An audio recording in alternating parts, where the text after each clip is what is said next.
এসে ব্যালকানিতে বসেছিলাম, তারপরে হঠাৎ করে দেখছি ফুচকালা কাকু যাচ্ছে। তো এই কাকুর কাছে আমি অনেক বছর ফুচকা খাই না, তো যেহেতু একটু জ্বর মুখটা, তো ভাবলাম তাহলে একটু ঝাল ঝাল মানে চটপাটা খাই, ভালো লাগবে। তো দেখো ফুচকা আনতে পাঠিয়েছি দিদিকে আমি। আমি নিচে যাবো না, বললাম তুমি যাও, যেহেতু ফুচকা নিয়ে আসো, তো ফুচকা খাবো। একটা চুরমুড়ো আনতে বলেছি। চুরমুড়ো বেশ অনেক মাস বলা যায় আমি খাই না। চুরমুড়টা বেশ দেখবে ঝাল ঝাল ভালো লাগে, কিন্তু কোথায় কোথায় চুরমুড় মাখা খাওয়া তোমরা একটু জানাও তো। অনেক জায়গায় কিন্তু চুরমুড় মাখিয়ে দেয় না, আবার অনেক জায়গায় কিন্তু দেয়। তো আমাদের এখানে দেয় বেশ ঝাল ঝাল শুকনো লঙ্কা দিয়ে মাখিয়ে দেয়। আহা, ওই যে চুরমুড় খাও।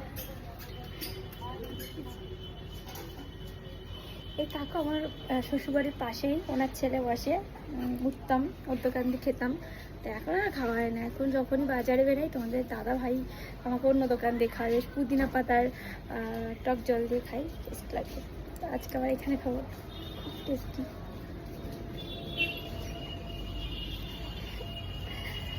জ্বর মুখে ভীষণ ভালো লাগে।